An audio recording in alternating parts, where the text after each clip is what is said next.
शिवाय।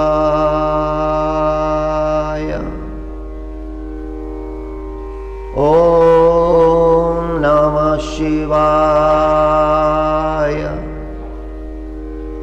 ओम नमः शिवाय।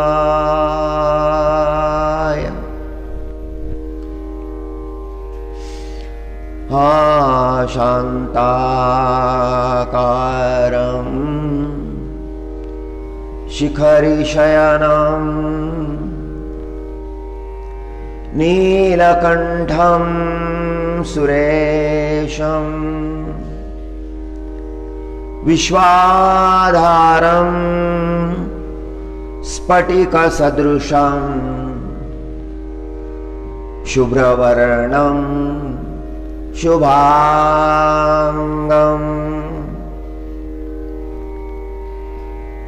गौरीकान्तं त्रितनयनं योगिभिर्ध्यानगम्यं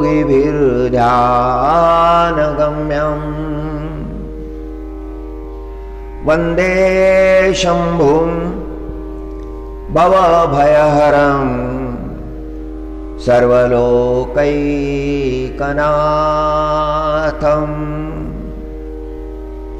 शिव भगवान का महात्म्य इस श्लोक में प्रकट किया गया है। शांताकारं शिखरिशयनं नीलकंठं सुरेशं विश्वाधारं स्फटिकसदृशं शुभ्रवर्णं शुभांगं गौरीकान्तं त्रितनयनं योगिभिर्ध्यानगम्यं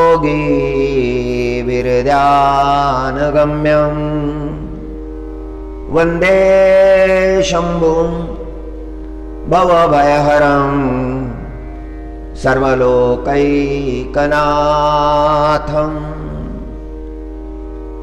शांति स्वरूप है शिव भगवान। कैलाश शिखर पर तपश्चर्या कर रहे हैं। शांति प्रदाता है। शांताकारं कैलाश शिखर पर योगीराज शिव भगवान ध्यान में समाधि में बैठे हुए हैं। सारा परिसर शांत है। पास में उमा जी है। सामने नंदीश्वर भगवान है। हिमवृष्टि हो रही है सर्वांग पर।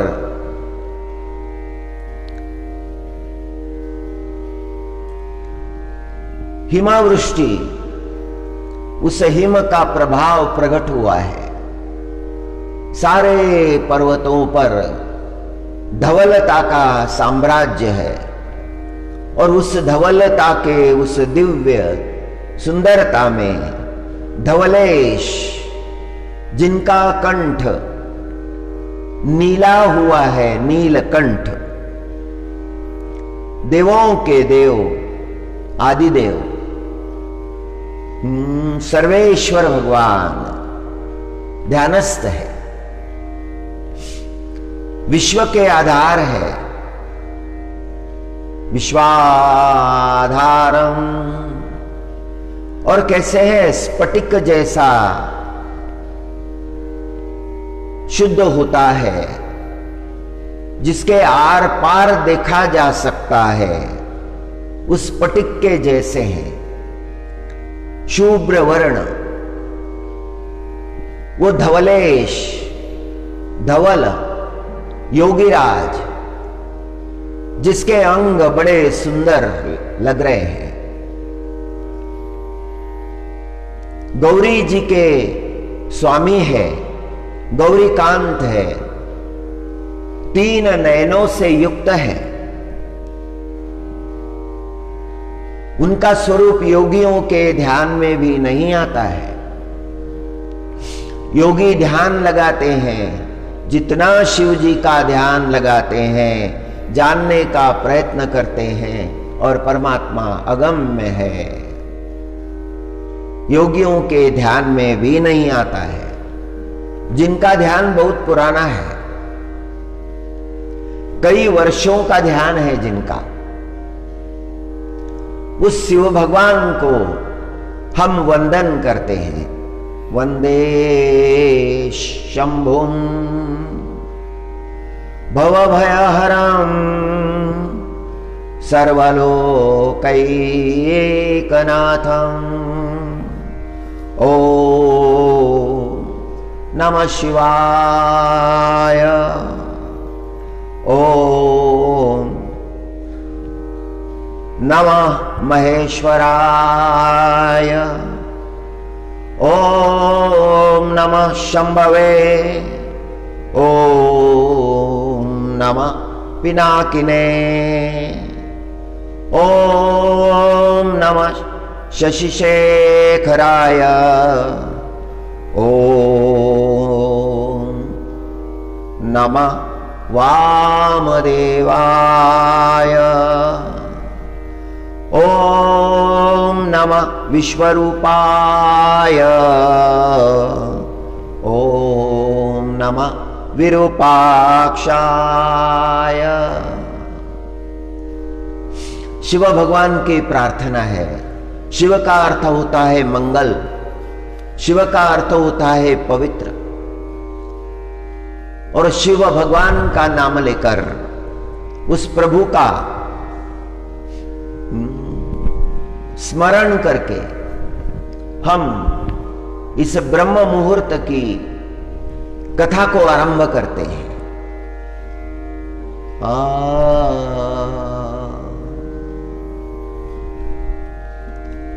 श्रीमद् भगवद गीता के 6वें अध्याय का चिंतन संक्षेप में हमने किया था। श्री कृष्ण परमात्मा अर्जुन जी महाराज को कहते हैं, पहले तो अर्जुन जी महाराज ने भगवान के सन्मुख एक प्रश्न रखा था मन की चंचलता के बारे में, कि हे परमात्मा, ये मन बड़ा चंचल है।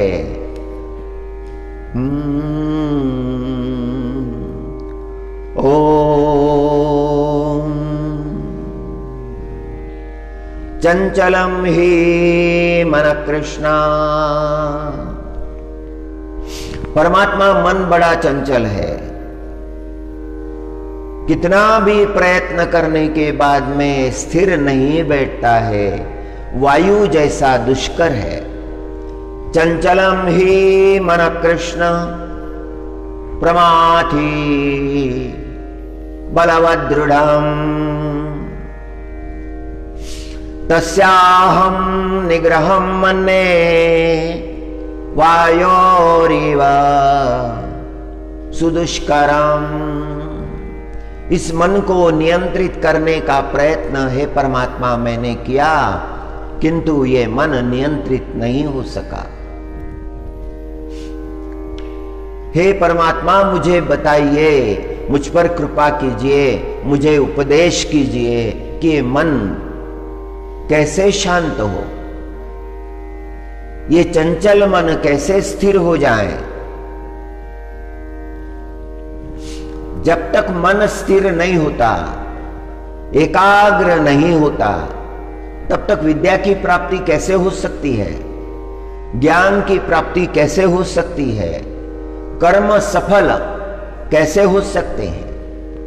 और परमात्मा ने उपदेश दिया कि हे अर्जुन, इस चंचल मन को स्थिर किया जा सकता है। मान्य है असंशयम महाबाहो मनो दुर्निग्रहम चलम, किंतु अभ्यासेन तु कौन्तेय, यदि आप अभ्यास करेंगे, प्रयत्न करेंगे, उस मन को स्थिर करने का प्रयत्न करेंगे,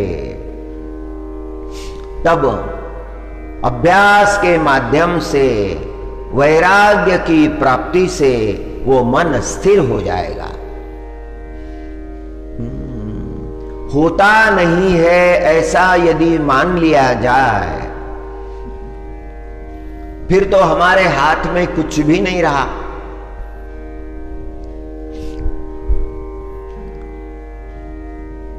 अभ्यासेन तु कौन्तेय वैराग्येन च गुह्यते। एक बार हमारी भेंट काशी निवासी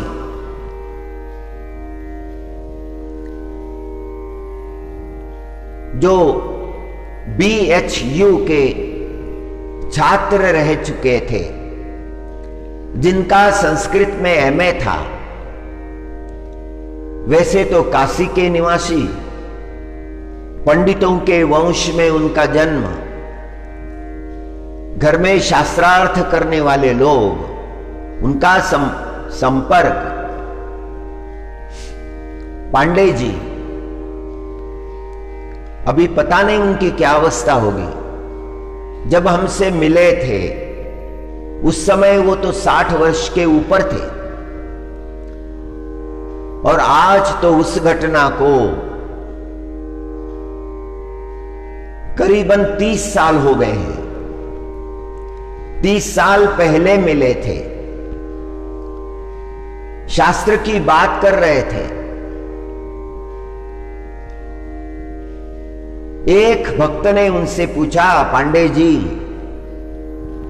अंतकरण में हमेशा कोई ना कोई आंदोलन चलते ही रहता है, अशांत है अंतकरण,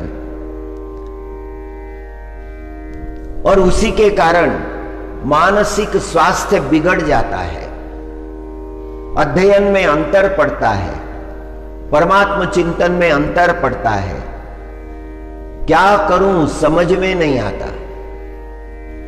तब उन्होंने एक बात कही थी, वो बात आज भी याद है।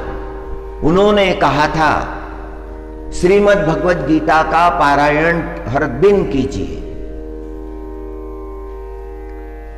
आप प्रयत्न यदि नहीं करेंगे तो चित्त शांत कैसे होगा। और उनमें से भी 6वें अध्याय को बड़े ध्यान से पढ़िए, पढ़े हुए श्लोकों का अर्थ समझने का प्रयत्न कीजिए।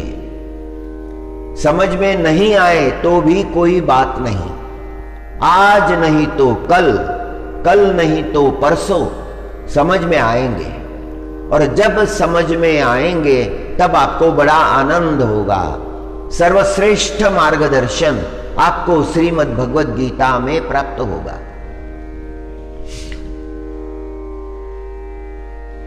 श्रीमद् भगवद गीता का साधक को पाठ करना चाहिए। आद्य गुरु शंकराचार्य जी का भी यह आदेश है,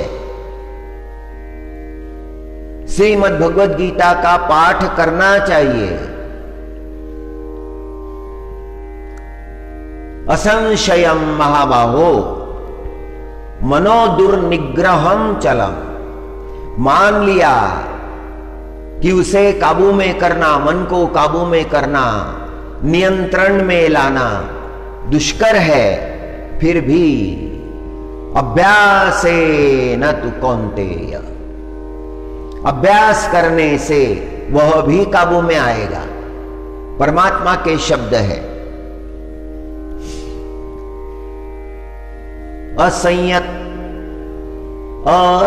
असंयतात्मा योगो दुष्प्राप्य इति मे मति। जो असंयत है, जिसके जीवन में संयम नहीं है, उसके लिए तो दुष्प्राप्य ही है। जब तक जीवन में संयम नहीं आता तब योग साधना कैसे हो सकती है, कोई भी साधना कैसे हो सकती है। संयम ना होने से चित्त अशांत रहता है।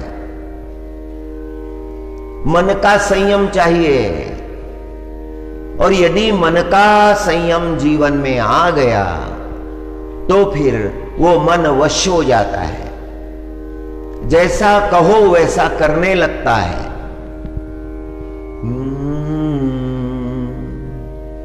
हरे हरे हरि नारायण हरे नारायण।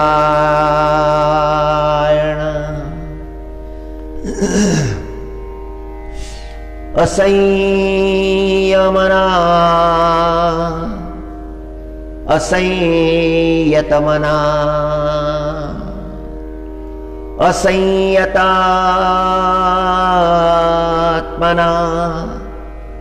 योगो दुष्प्राप्य इति मे मति।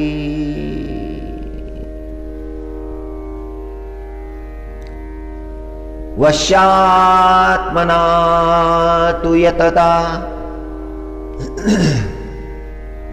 शक्यो वाप्तु मुपायता।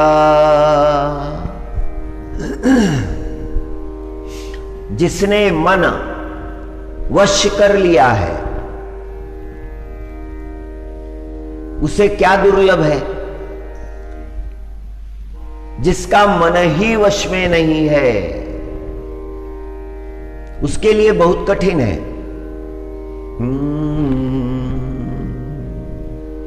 हरि हाँ परिवैराग्ये चेनियाधारे जरी लाविले अभ्यासाचिये मोहरे तरी के तुले अवसरे स्थिरावेल।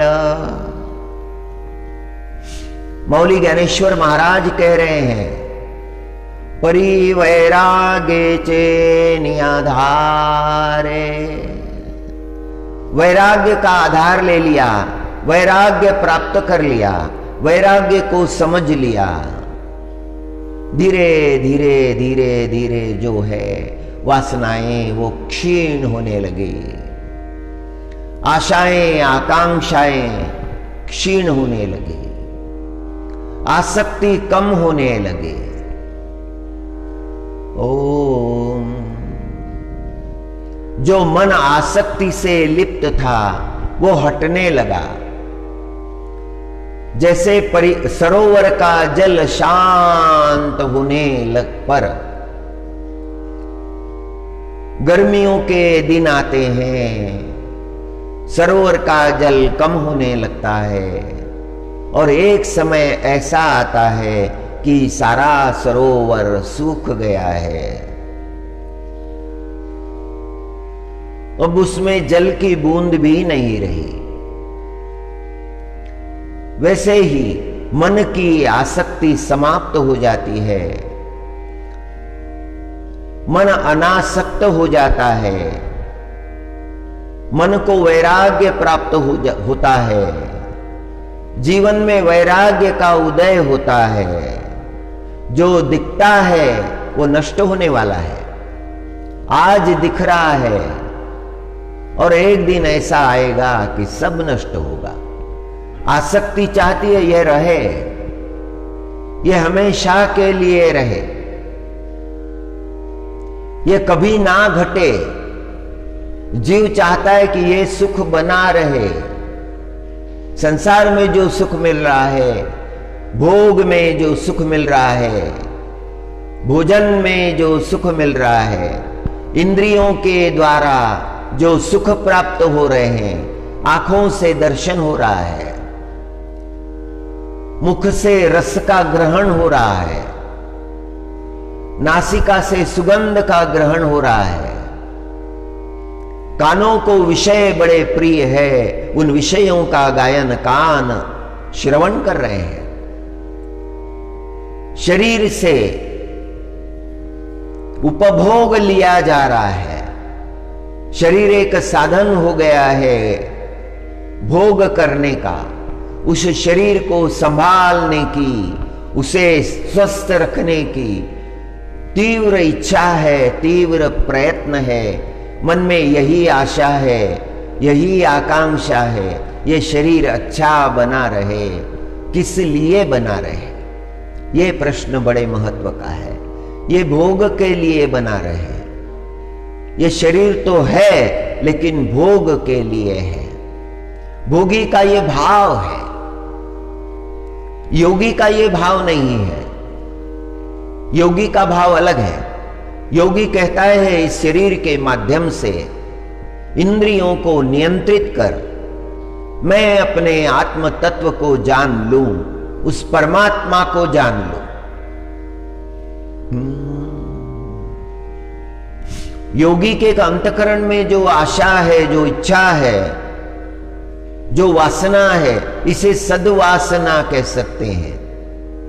वासनाओं के कई प्रकार हैं। परमात्मा प्राप्ति की, परमार्थ प्राप्ति की जो मन में भावना उदय हुई है वो शुद्ध है, उससे पार हो सकते हैं। नौका जैसी है, हमें भवसागर से पार करा सकती है। जब तक वैराग्य की प्राप्ति नहीं होती तब तक बड़ा असंभव है। योगी के लिए बड़ा असंभव है। इसीलिए योगी को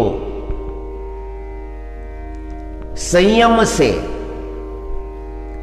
योग के द्वारा, ध्यान के द्वारा, वैराग्य के द्वारा अपने आप को नियंत्रित करना होता है। परिवैराग्येने च आधारे जरी लाविले अभ्यासाचिये मोहरे तरी के तुलेनी अवसरे स्थिरावेल। एक छात्र आया था और कहने लगा, महाराज जी मैं अध्ययन बहुत करता हूं, बहुत घंटे बैठता हूं, उसे साध्य करने का प्रयत्न करता हूं, किंतु मेरी अवस्था यह हो जाती है कि जो भी मैं पढ़ लेता हूं वो स्मरण नहीं रहता। मैं क्या करूं? मैं बहुत परेशान हो गया हूं। रात का पढ़ा हुआ सुबह मैं भूल जाता हूं। हमने उससे पूछा, कितना पढ़ते हो? कितने पृष्ठ पढ़ लेते हो? उसने कहा कि कभी कभी 200 पृष्ठ भी पढ़ लेता हूं। स्मरण में कुछ नहीं रहता।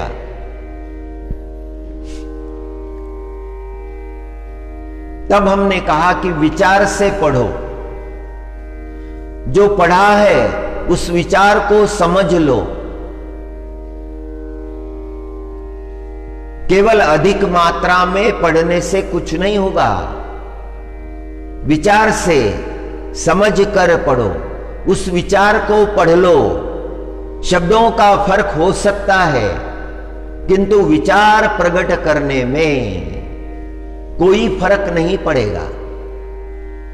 जिस तत्व को तुम जानना चाहते हो, जानने का प्रयत्न कर रहे हो, उसे स्थिरता से, थोड़ा समय लगेगा।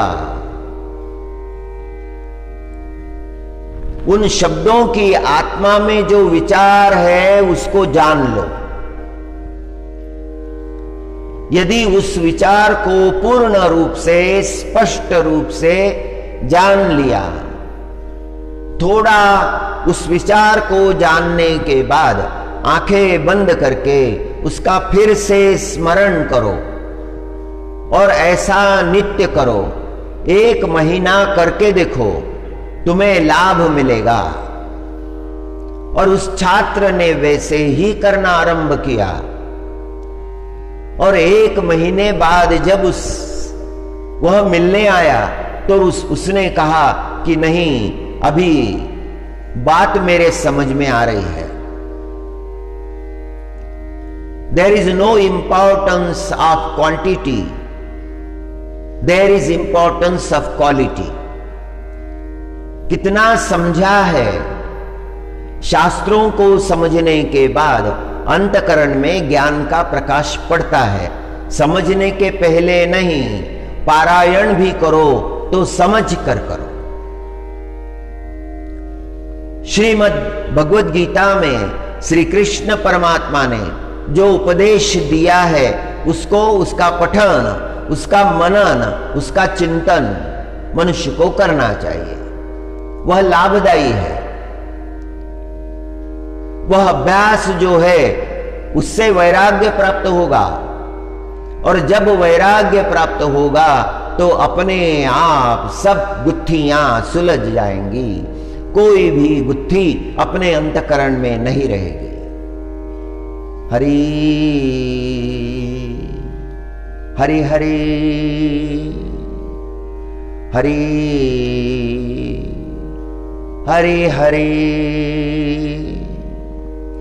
गीता सुगीता कर्तव्या,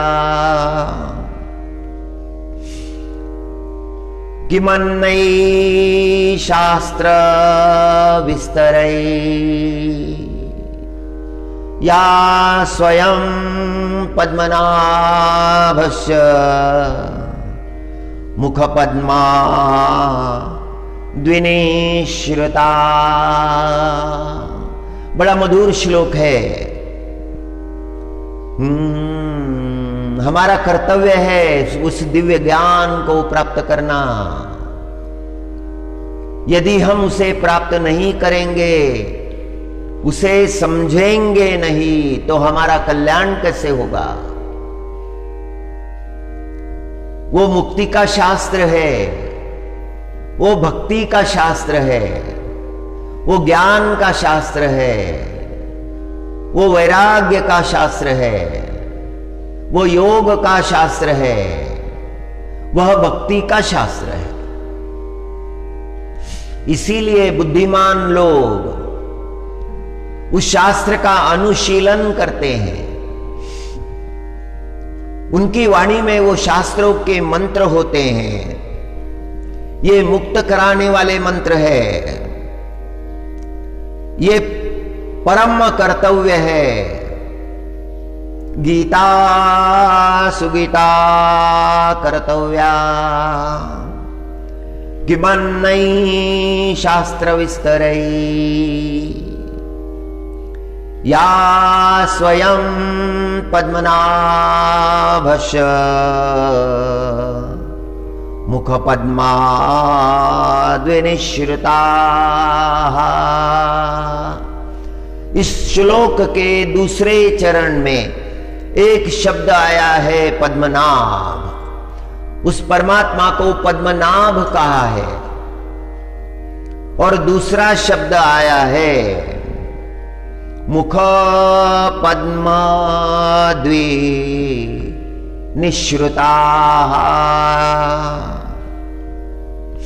भगवान के मुख से स्वयं भगवान ने कहा है, कृष्ण परमात्मा ने कहा है, हमारे इष्ट देव ने कहा है।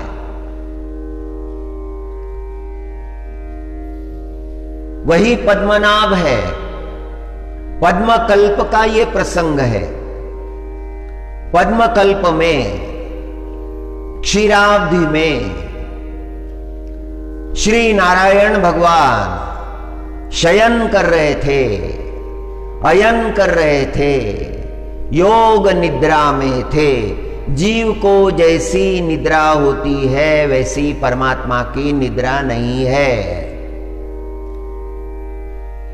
निद्रा में जीव पूरी तरह से निद्रा के अधीन हो जाता है।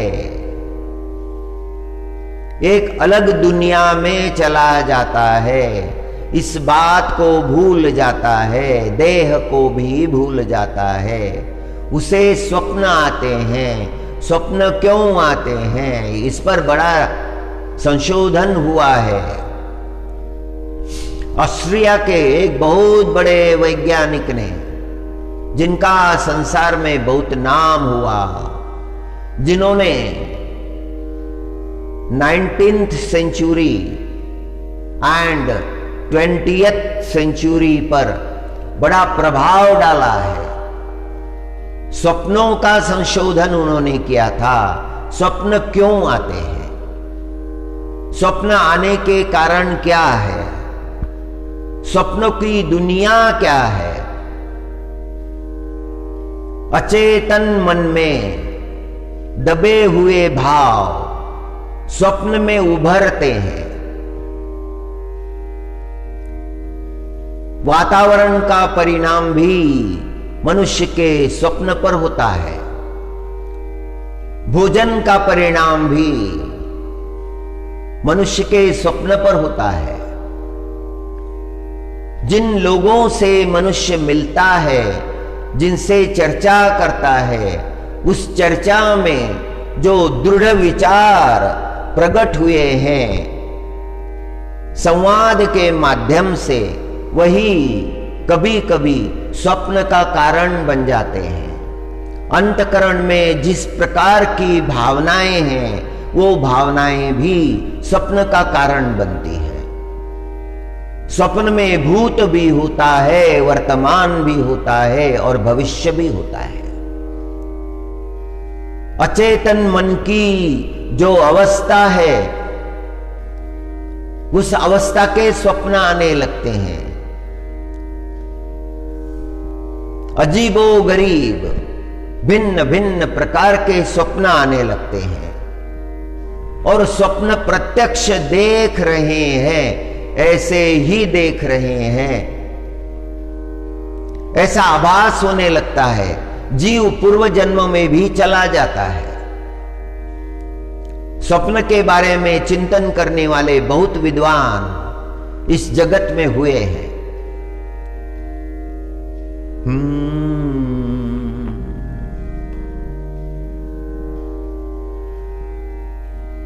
गीता सुगीता कर्तव्या किमन्ने शास्त्र विस्तरै।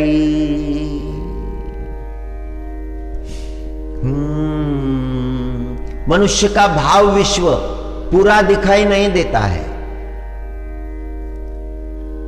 जैसे समुद्र में if you go and see in the Atlantic Ocean, you will find icebergs. They are seen less, but they are huge below the water. जल के ऊपर उनका छोटा सा प्रतिबिंब दिखता है, आकार छोटा दिखता है, और वास्तव में वो छोटे नहीं होते हैं, बड़े प्रचंड होते हैं। कभी कभी उन आइसबर्गों के कारण एक्सीडेंट भी हो जाते हैं, बड़े बड़े जहाज भी तहस नहस हो जाते हैं। मनुष्य का भाव विश्व भी वैसा ही है।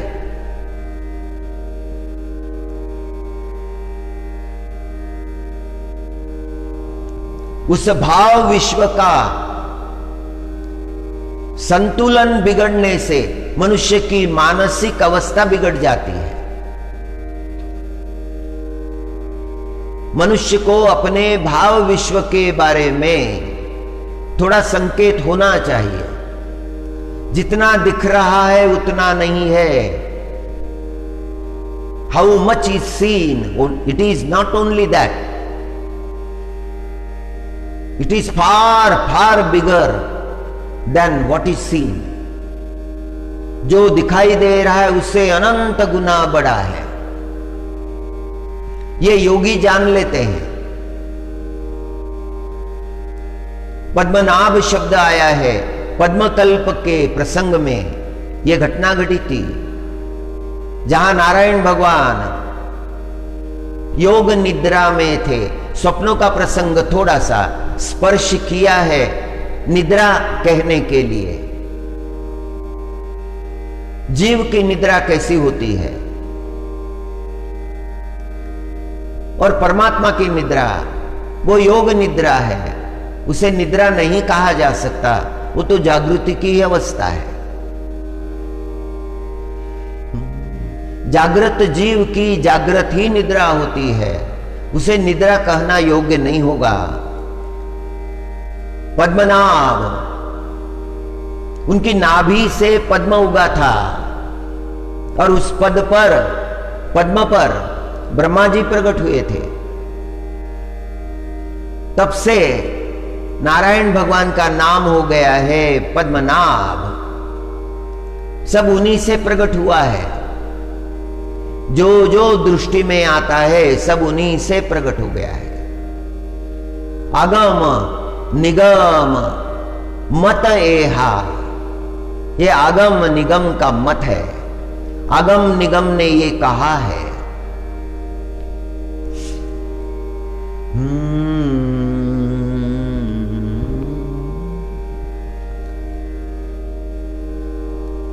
पद्मा मुख पद्मा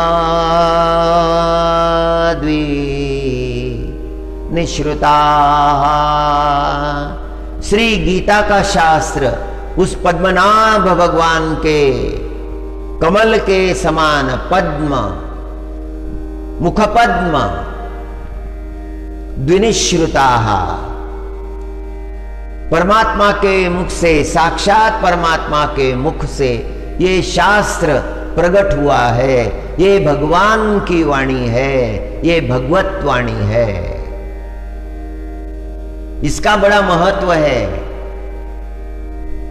मनुष्य को इसका श्रवण करना चाहिए, इसका चिंतन करना चाहिए, गीता को अपने जीवन में धारण करना चाहिए।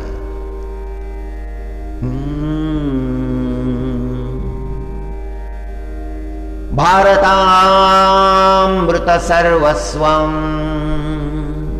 यहां भारत शब्द का प्रयोग आया है। भारतामृत सर्वस्वम, यहां भारत का जो संबोधन है वो महाभारत के लिए है, महाभारत ग्रंथ के लिए है। जगत का बड़ा ग्रंथ जिसमें 1.25 लाख श्लोक है और जिसकी व्याख्याकारों ने की है, वो भी बड़ी प्रचंड है। महाभारत को पंचम वेद ही कहा है, क्योंकि वेदों के जो तत्व है वो कथा के माध्यम से, चरित्रों के माध्यम से, विचारों के माध्यम से, संवादों के माध्यम से व्यासो नारायण भगवान ने जगत के सामने रखे हैं। ऐसी कोई बात ही नहीं है जो महाभारत में नहीं है।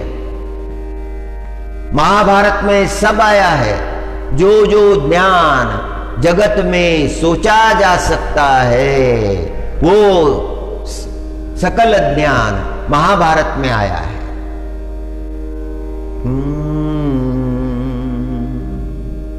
ओम भारतामृत सर्वस्वम,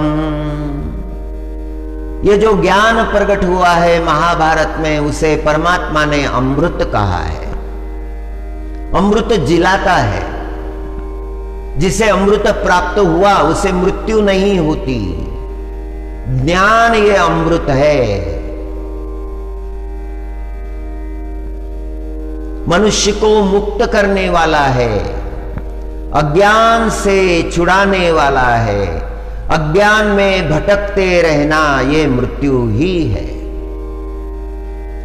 ज्ञान प्राप्त न करना ये मृत्यु ही है। मनुष्य को अपने जीवन में इस बात को अपने अंतकरण में दृढ़ कर लेना चाहिए कि मुझे ज्ञान की प्राप्ति करनी है। मुझे मेरे जीवन का आने का उद्देश्य समझ लेना है। I have to understand the purpose of life, what for I have come here, what I have to do, what I have to achieve. कौन से रास्ते मुझे जाना है, कौन से मार्ग का अनुसरण करना है, किस तत्व को जीवन में प्राप्त करना है, कैसे मुझे सुखी होना है, कैसे मुझे औरों को सुखी करना है, कैसे मुझे परम शांति को प्राप्त करना है, कैसे मुझे जगत को परम शांति देनी है, कैसे मेरे जीवन का सदुपयोग हो। मेरे जीवन का दुरुपयोग तो हो ही रहा है, कोई और नहीं, मैं स्वयं कर रहा हूं। मैंने आंखें, ज्ञान की आंखें खोली नहीं है, मैंने ज्ञान के श्रवण बंद करके रखे हैं। मैं अज्ञान में जी रहा हूं, मेरे पैर अज्ञान के गहन अंधकार में भटक रहे हैं, कहीं मुझे मार्ग नहीं मिल रहा है। और विडंबना यह है कि मैं प्रयत्न भी नहीं कर रहा हूं। How much I have been going deep into the darkness. मैं कितना अंधेरे में जा रहा हूं। जिसे मैं उजाला समझता हूं वो उजाला नहीं है, जिसे मैंने ज्ञान समझ रखा है वो तो अज्ञान है। ज्ञान की तरफ तो मेरी आंखें लगी ही नहीं है, मैं विपरीत दिशा में खड़ा हूं। यह अनुभव एक वैज्ञानिक को हुआ था जिसने बहुत बड़ी खोज की थी। खोज करने वाली उस कमेटी में बहुत बड़ी खोज चल रही थी। वे जो वैज्ञानिक थे वे उस कमेटी के सदस्य थे, कृतिशील सदस्य थे। हिरोशिमा नागासाकी की घटना हो गई, जापान पर बम गिराए गए, सारे जगत में हाहाकार होने लगा। कितनी बड़ी भयंकर शक्ति मनुष्य के हाथ में आ गई है, मनुष्य कितना विनाश कर सकता है। सारे चिंतक चिंतन करने लगे, जगत के जो विचारक थे वो भी बोलने लगे, दार्शनिक भी कहने लगे कि विनाशकारी शक्ति मनुष्य के हाथ लगी है, अब मानवता का क्या होगा। और ये जो वैज्ञानिक थे वो सक्रिय थे उस क्षेत्र में, उन्हें इस बात का बड़ा दुख हुआ और वो एशिया में आए शांति की खोज में। और खोज करते करते करते उनके मन को शांति नहीं मिल रही थी। भारत आए और भारत के एक संत के पास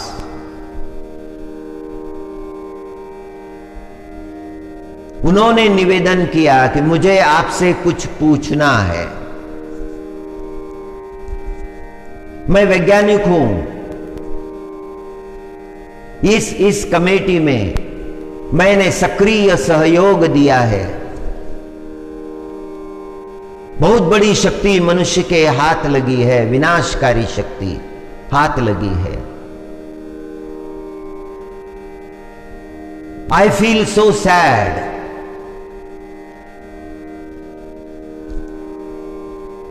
आई रिपेंट, मुझे पश्चाताप हो रहा है।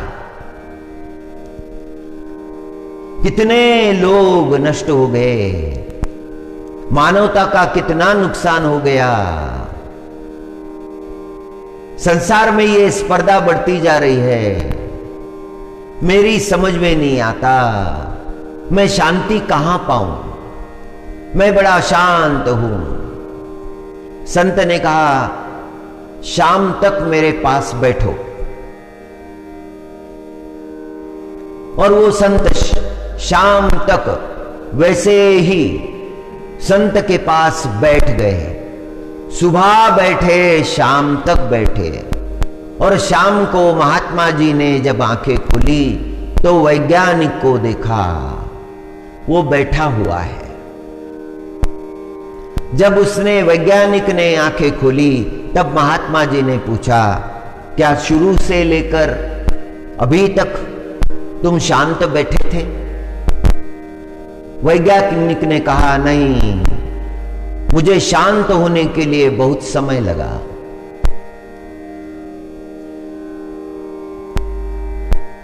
मध्याह्न तक मुझे बैठना ही नहीं आया। आप कैसे बैठे हैं ये मैं देख रहा था, बैठने का प्रयत्न कर रहा था, बार बार मेरा मन उचट जाता था, मैं आंखें खोलकर देखता था। लेकिन मध्याह्न के बाद मुझे अपने भीतर कुछ सुनाई देने लगा, मैं वो सुनने लगा, और उसे सुनते सुनते सुनते मैं थोड़ा शांत हुआ, और मुझे लग रहा है कि मुझे अपने प्रश्नों के उत्तर मिल रहे हैं। आपसे जो पूछने के लिए मैं आया था उसके उत्तर मुझे मिल रहे हैं। संत ने कृपा दृष्टि उस पर डाली और उससे कहा कि आप अपने भीतर देखो, खोजो अपने भीतर, तुम्हारे जीवन का परम तत्व तुम्हें प्राप्त होगा, सच्ची शांति तुम्हें प्राप्त होगी, तुम्हारा कर्तव्य तुम्हारी समझ में आएगा। तुम वैज्ञानिक हो, जगत का कल्याण कर सकते हो, किंतु पहले तुम्हें तुम्हारा उद्देश्य, तुम्हारा ध्येय निश्चित करना होगा। What for you have come in this world? What you want to contribute? क्या देना चाहते हो जगत को, यह तुम्हें निश्चित करना होगा। Then everything will be easy for you. और महात्मा जी की बात उस वैज्ञानिक ने मान ली।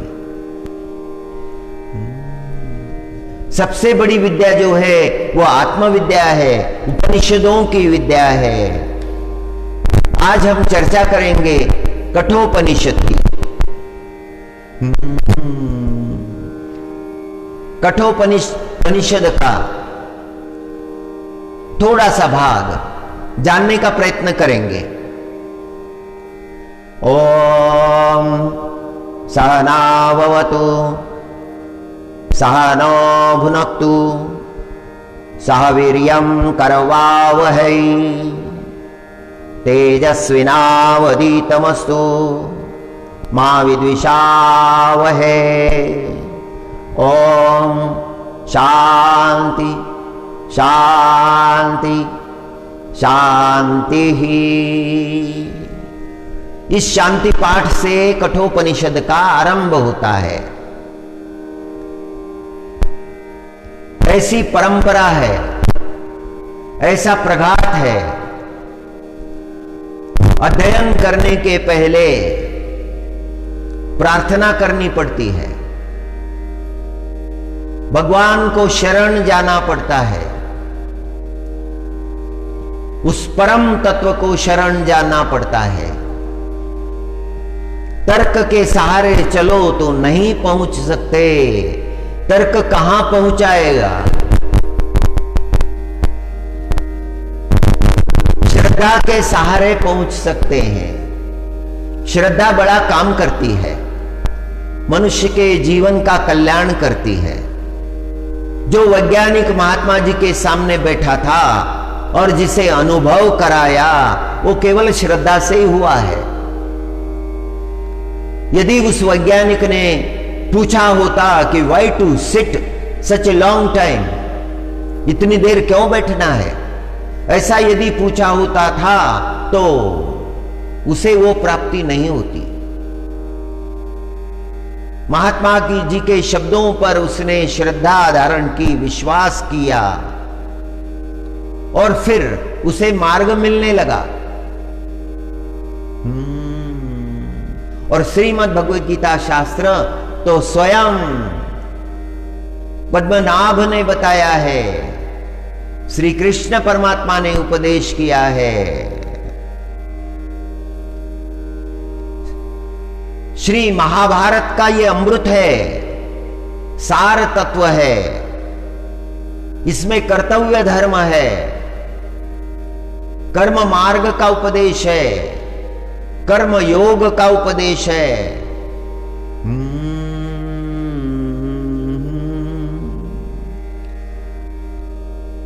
हरि ओम। सहना भवतु सहनो भुनक्तु सह वीर्यं करवावहै तेजस्विनावधीतमस्तु मा विद्विषावहै। ओम शांति शांति। मोती वैसे थोड़े ही मिलते हैं, उथले पानी में मोती नहीं मिलते, गहरे पानी में जाना पड़ता है उनको मोती मिले। जो गहरे पानी में बैठ जाते हैं, खोजने लगते हैं गहरे पानी में, और गहरा तो हमारा अंतकरण है, उसके भीतर प्रवेश करने से, ज्ञान का प्रकाश प्राप्त करने से वो परम तत्व प्राप्त होता है। परिवैराग्याचे आधारे जरी लाविले अभ्यासाची मोरे, तरी केतुलिनी अवसरे स्थिरावेल। बार बार प्रयत्न करने से फिर मन स्थिर हो जाएगा, फिर सारी व्यर्थ की बातें समाप्त हो जाएगी, परम तत्व मिल जाएगा। एक जगह बैठे हैं, परम शांत है, परम प्रसन्न है, सारी उलझनें समाप्त हो गई, सारी व्याधियां समाप्त हो गई, मन की व्याधियां। काजे यया मनाचे कनिके। ये मन का एक बड़ा अच्छा है। जे देखिले गोड़ाचिए ठाया सोके। ये स्थिर होने के बाद में, संयमित होने के बाद में ये बड़े शुभ परिणाम देने लगता है। जगत में कुछ लोग चल रहे हैं, कुछ लोग दौड़ रहे हैं, और कुछ लोग स्थिर बैठे हुए हैं। कुछ लोग चल रहे हैं, चलना पड़ता है इसीलिए चल रहे हैं, चले बिना उनका नहीं चलेगा। अपने जीवन में जिसको उन्हें प्राप्त करना है उसके लिए चलना पड़ता है। परिवार के लिए चल रहे हैं, परिवार के भरण पोषण के लिए चल रहे हैं, भौतिक आनंद के लिए चल रहे हैं। बेटे का विवाह करना है, बेटी का विवाह करना है, संसार में सारे संसाधन जुटाने हैं, नहीं है संसाधन, रोज कमाते हैं, रोज खाते हैं, कुछ बचता ही नहीं, उल्टा कर्जा हो जाता है। कर्जा वाले मांगने के लिए बार बार पीछे लगते हैं, दे दो दे दो दे दो, और वो परिपूर्ति करने के लिए चल रहे हैं। कुछ लोगों को मिला है, कुछ लोगों को नहीं मिला है। जिनको मिला है वो भी दौड़ रहे हैं, जिनको नहीं मिला वो तो चल रहे हैं, लेकिन जिनको मिल गया वो तो दौड़ रहे हैं, क्योंकि उन्हें और चाहिए, अगली पीढ़ी के लिए चाहिए, उसकी अगली पीढ़ी के लिए चाहिए। 7वीं पीढ़ी तक व्यवस्था है, 8वीं पीढ़ी का क्या। मुनिम जी से पूछा था एक ने कि कितना धन है अपने पास, कितनी प्रॉपर्टी है, संपत्ति कितनी है। और मुनिम जी ने हिसाब जोड़कर बता दिया कि सेठ जी, संपत्ति तो 7 पीढ़ियां तो कितना भी खर्च करें आराम से जी सकती है। तो बड़ी चिंता में पड़ गए। 7 पीढ़ियों की व्यवस्था हो गई, 8वीं पीढ़ी का क्या होगा? उसके लिए मुझे ही प्रयत्न करना चाहिए, मुझे रुकना नहीं है अभी। और वो दौड़ रहा है, जिसे मिला है उसे और चाहिए, और की प्राप्ति के लिए दौड़ रहा है, सुखों के लिए दौड़ रहा है, धन के कारण दौड़ रहा है, आत्मकल्याण का विचार ही नहीं है, वो विमुख है आत्मकल्याण से, वो जानना ही नहीं चाहता, वो सुनना ही नहीं चाहता। आई हैव नो टाइम, मेरे पास समय नहीं है। ऐसा करके उसकी दौड़ चली जा रही है। तीसरा शांत बैठा है। उसने जो करना था कर लिया है, जो कमाना था कमा लिया है, परिवार को चाहिए था परिवार को दे दिया है, परिवार से अब अलग हो गया है, अलग उनमें ही रहता है, उनमें ही रहता है। जीवन बदल गया है, आत्मचिंतन में लगा हुआ है, परिवार में है लेकिन नहीं जैसा। सबके अंतकरण में आदर है। बाबूजी स्वाध्याय में रहते हैं, बाबूजी ध्यान चिंतन करते हैं, जब समय आता है तो मिलते जुलते हैं, लेकिन संसार में घुलते नहीं हैं। He doesn't dissolve like sugar in the water. शक्कर जैसे पानी में घुल जाती है, वैसे वो संसार में घुलते नहीं, संसार से अलग हो गए हैं। रहना तो संसार में ही है, लेकिन मन से संयम के द्वारा, वैराग्य के द्वारा अलग हो गए। अपना मार्ग उन्हें प्राप्त हो गया है, परम शांति है। कोई उनसे कुछ पूछता है तो उसका उत्तर दे देते हैं, अच्छा उत्तर दे देते हैं, सही उत्तर दे देते हैं। ये तीसरे हैं।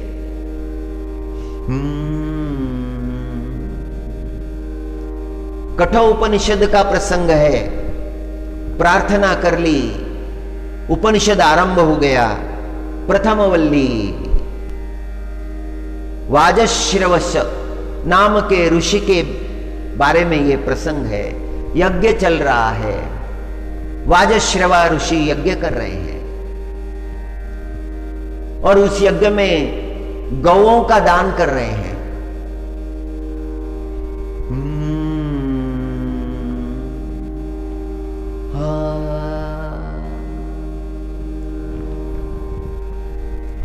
गायें दान कर रहे हैं, और जब गायें लेकर आए दान के लिए, ऋषि मुनियों की चर्चा होने लगी।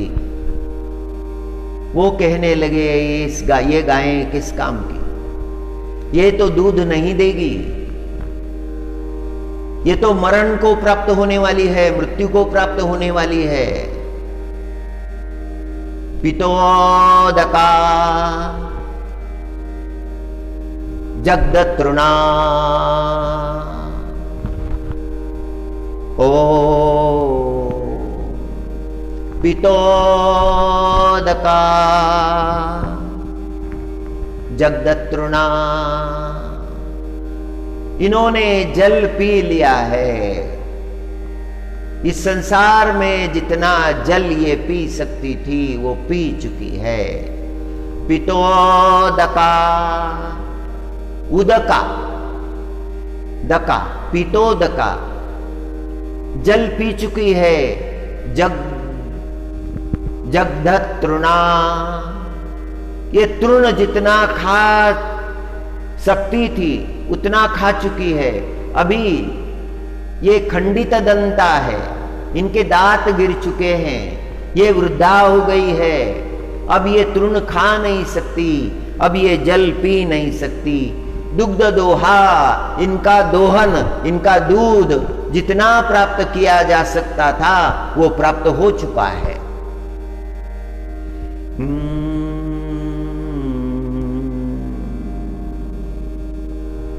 अब ये दान देने से क्या लाभ है? ऐसी गायें, और ऐसी गायें देकर पुण्य चाहते हैं वाजश्रवा। वाजश्रवा को पुण्य कहां मिलेगा? किंतु गायों की अवस्था जो है, जिसे दान दिया जा रहा है, वो तो कुछ काम का नहीं। जो अपने काम का नहीं वो दान देना।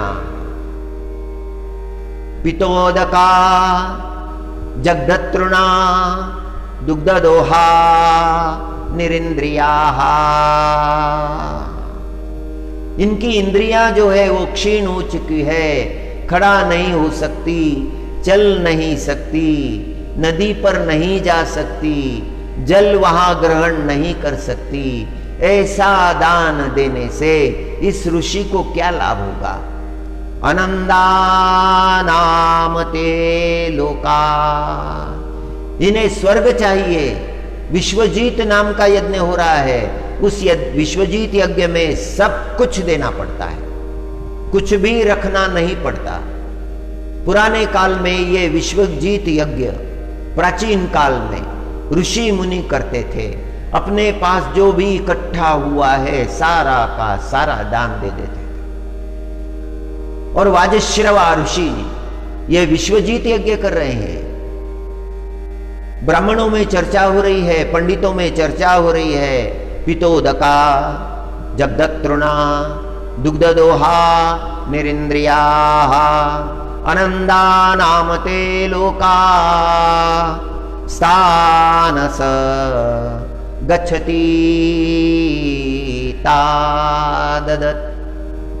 इस ऋषि को उच्चलोक की प्राप्ति नहीं होगी, इसे तो अनंदा नाम का लोक मिलेगा। अनंदा, जहां पर आनंद का नाम नहीं है, जहां पर दुख ही दुख है। अंधेना तमसावृता, और वो कैसा है? अंधकार से घिरा हुआ है। तमसावृता, तमस से जो आवृत है।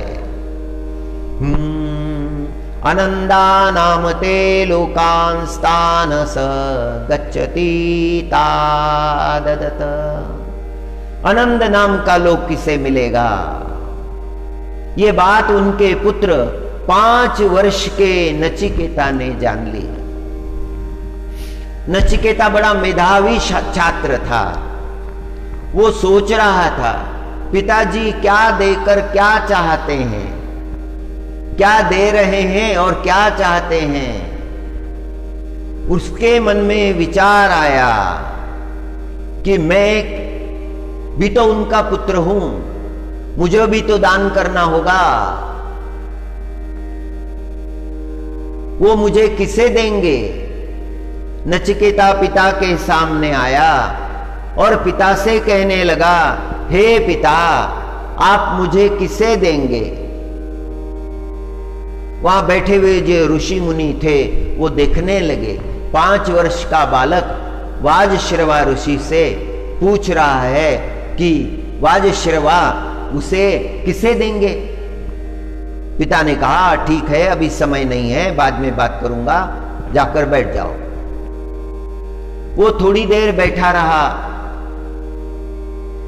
फिर आया, फिर पिता से पूछने लगा कि हे पिता, आप मुझे किसे देंगे? पिता ने फिर लौटा दिया, नचिकेता ये समय नहीं है ऐसे प्रश्न पूछने का, जाकर वहां शांत चित्त से बैठो, बाद में बात करूंगा। नचिकेता गया, बैठा रहा। गौदान का कार्य चल रहा है, गाय दान में दी जा रही है, ऋषि मुनियों को बुलाया जा रहा है, उनका चरण प्रक्षालन कर रहे हैं वाजश्रवा। ऋषि मुनि मंत्रोच्चारण कर रहे हैं और उनको गाय दे रहे हैं, उनकी क्षमता के अनुसार, उनकी योग्यता के अनुसार।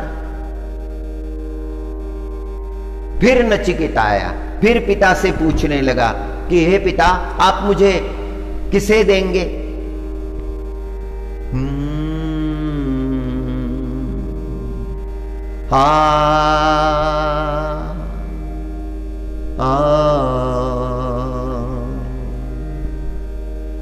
स उवाच पिता पितरं स होवाच पितरं तत कस्मै मां दास्यसीति।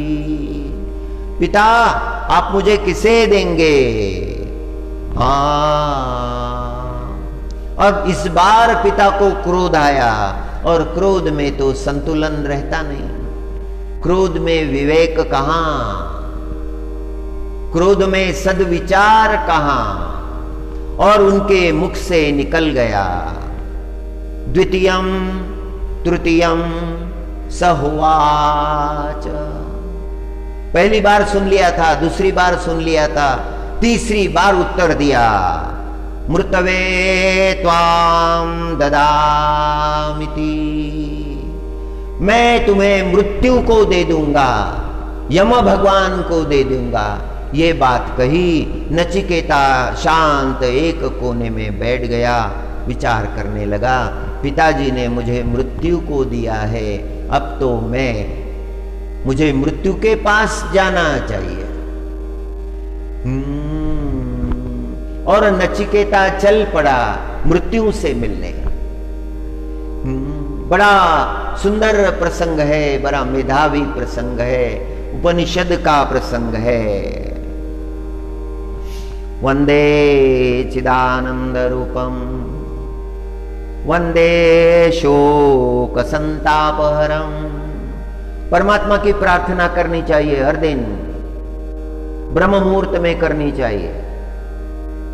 वंदे चिदानंद स्वरूपम वंदे शोक संतापहरम वंदे दीनन दुख निवारणम वंदे श्यामलं सुंदरम वंदे माधुर्य निधिं वंदे कृष्णनागरम। हरे कृष्णा हरे कृष्णा हरे कृष्णा हरे कृष्णा कृष्णा कृष्णा हरे हरे। ये भक्ति का मार्ग है, भगवान का नाम संकीर्तन करना, वेदों के तत्वों को जानकर, उपनिषदों के तत्वों को जानकर हमें संतों ने भक्ति का मार्ग दिखाया है। परमात्मा मैं तुम्हारा अखंड नाम गाता रहूंगा।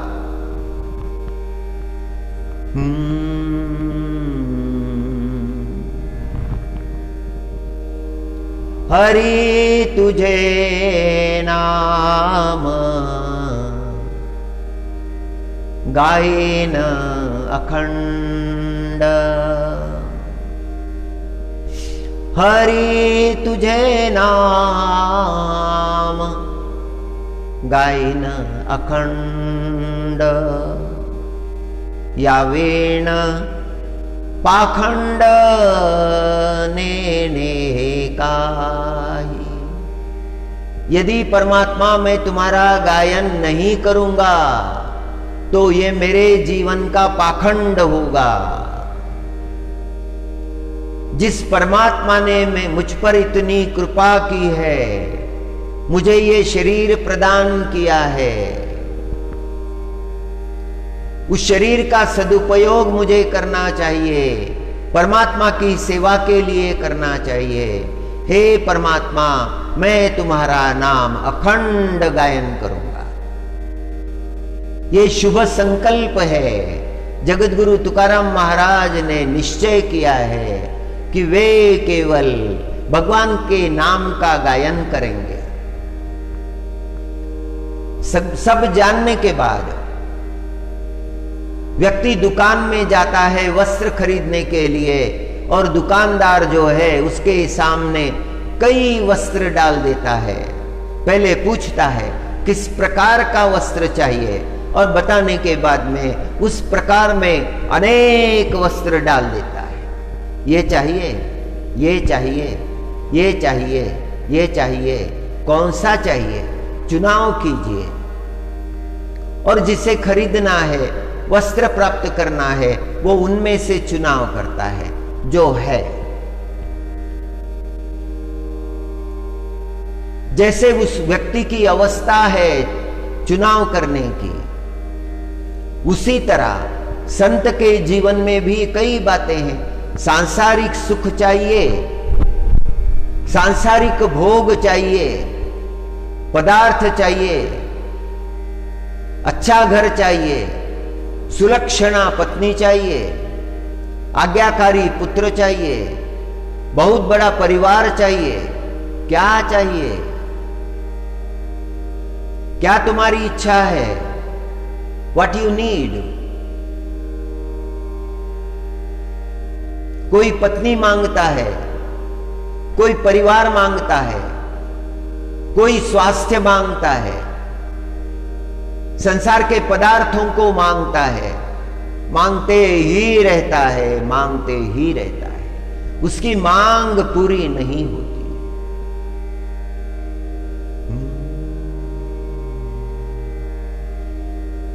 हे नारायण, मैं तुमसे क्या मांगूं? जो मेरे लिए आवश्यक था वो तो तुमने पहले ही दे दिया है। अभी मांगने की तो कोई आवश्यकता नहीं रही। हे नारायण, तुम्हारे लिए प्रेम मेरे अंतकरण में हमेशा रहे, अखंड रहे, वो प्रेम कभी कम ना हो, वो उत्तरोत्तर बढ़ता ही रहे।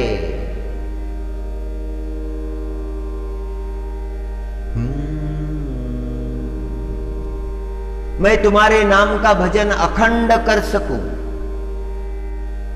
अभी थोड़ा कर लिया, फिर छोड़ दिया, फिर बाद में थोड़ा किया, फिर बाद में थोड़ा किया, ऐसा करते रहे।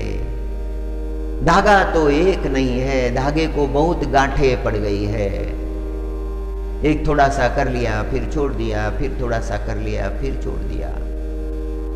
एक व्यक्ति के मन में आया कि लोग एकादशी करते हैं, घर के लोग भी करते हैं, पड़ोस के लोग भी करते हैं, अकेला वही नहीं करता। वो सोचने लगा चलो मैं भी करता हूं, और उसने घर वालों को बताया कि मैं भी एकादशी करने वाला हूं। घर वाले बड़े प्रसन्न हो गए, भाई प्रसन्न हो गए, बहनें प्रसन्न हो गई, पिताजी प्रसन्न, माताजी प्रसन्न। चलो भाई, कभी ना कभी तो मन में विचार आया एकादशी करने जा रहा है, ठीक है करो एकादशी, हम तो करते ही हैं। तुम्हारे अकेले के लिए भोजन बनाना पड़ता था, अभी वो नहीं बनाना पड़ेगा, अब भगवान की सेवा करेंगे। वो एकादशी करने लगा। 9 बजे उसे याद आई, उसने पूछा कितने बजे हैं? माँ ने पूछा क्यों पूछ रहे हो? वो कहने का लगा नहीं, समय कितना हुआ है जानना चाहता हूं। किस लिए जानना चाहते हो समय? माँ ने फिर पूछा। उसने कहा नहीं, ऐसे ही पूछ रहा हूं। थोड़ा समय और बीत गया। उसने पूछा कितना समय हो गया है? वो बोलने लगे अभी तो पूछा था और हमने तुम्हें बता दिया। जब पूछा था उस समय 9 बजे थे, अभी तो 9:30 ही बज रहे हैं, क्योंकि 9 बजे भोजन लेने का नियम था। 9 बज गए, याद आ गई आज तो भोजन नहीं है। 9:30 बजे पूछा, 10 बजे पूछा, बार पूछा, अन्न का ही विचार आ रहा है, पूरा अन्न का विचार। अब यही एकादशी थोड़ी हो रही है। करते 4 बज गए, शाम के 4 बज गए। उसने पूछा कितने बजे हैं? माँ ने कहा 4 बज रहे हैं। क्यों पूछ रहे हो? उसने कहा नहीं, ऐसी कोई बात नहीं है, समय पूछना चाहता था, वो पूछ लिया। माँ ने कहा ऐसी कहीं एकादशी होती है? बार पूछे जा रहे हो, सारा ध्यान अन्न की तरफ है। आज तो अन्न चिंतन का दिन हो गया तुम्हारे लिए। इससे तो अच्छा था कि तुम ना करते एकादशी। उसने कहा कि हाँ, ये मेरे बस की बात नहीं है।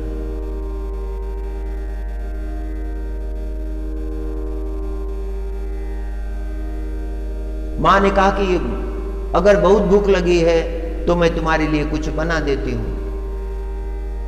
उसने कहा नहीं नहीं, ऐसी कोई बात नहीं है, ठीक है थोड़े फलों को खा लो। थोड़े फल दे दिए, फलाहार करने लगा और करते समय उसे अन्न का ही स्मरण होने लगा कि फल तो फल ही है, भोजन भोजन होता है। वो ये सोचने लगा कि 12 कब बजेंगे, मध्यरात्रि कब होगी, एकादशी समाप्त कब होगी और प्रतिपदा द्वादशी कब आरंभ होगी। और 12 बजने के बाद उसे रोकना मुश्किल हो गया और वो कहने लगा अभी तो एकादशी समाप्त हुई है, अभी द्वादशी आरंभ हो गई है, अभी तो भोजन लेने में कोई अड़चन नहीं है। मां कहने लगी सूर्योदय होगा, सूर्योदय के बाद स्नान आदि सब कर्म करने होंगे, भगवान को नैवेद्य अर्पण करना होगा, तभी एकादशी के व्रत का पारण कर सकते हैं। जिसके मन की इतनी चंचल अवस्था हो वो कैसे एकादशी कर सकता है, कैसे उसे योग प्राप्त हो सकता है, ये बड़ा मुश्किल है। असंयतात्मा असंयतात्मना योगो दुष्प्राप्य इति मे मति। जिसके जीवन में संयम नहीं है वो व्रत नहीं कर सकता। जीवन में संयम की बड़ी आवश्यकता है, तितिक्षा की बड़ी आवश्यकता है, अपने मन को वश में करना पड़ता है। कुछ लोगों को अन्न का स्मरण होता ही नहीं है,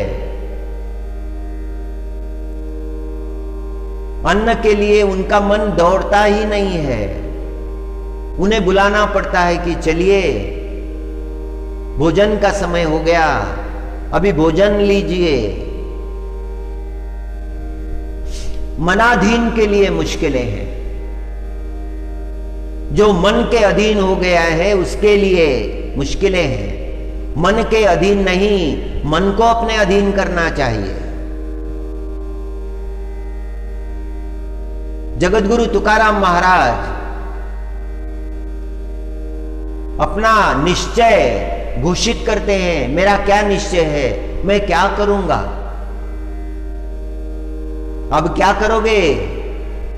तो महाराज जी कहते हैं मैं तो हरि का नाम लूंगा।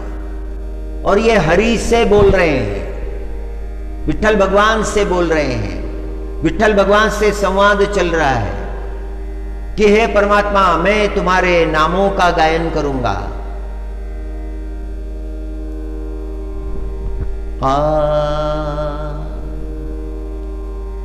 हरि तुझे नाम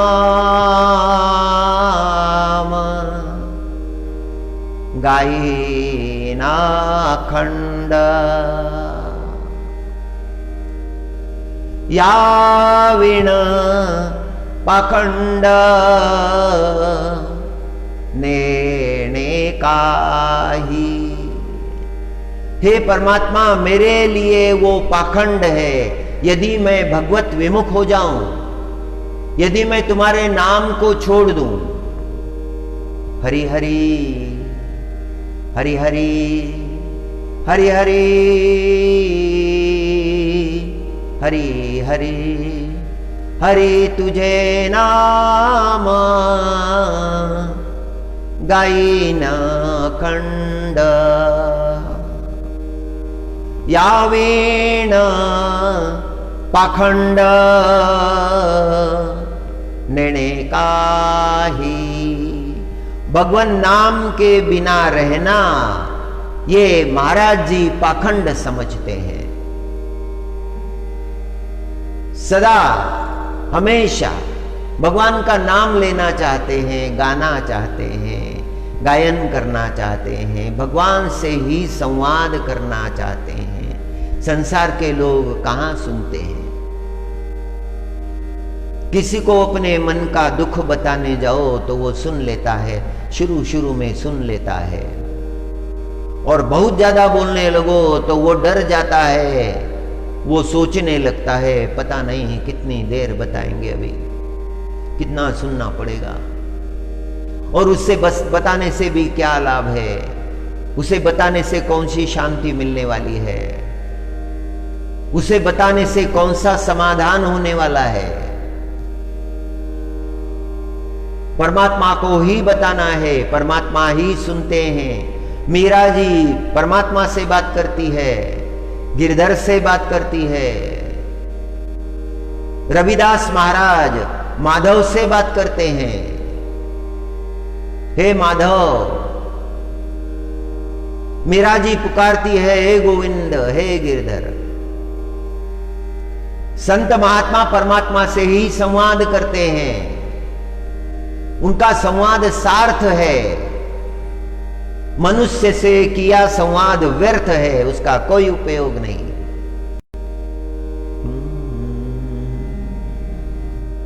हरि हरि, ये परम तत्व को समझ लेना है। जगत में कितनी भयंकर घटनाएं हो रही है, समझ लेना है, अपने अंतकरण में जान लेना है।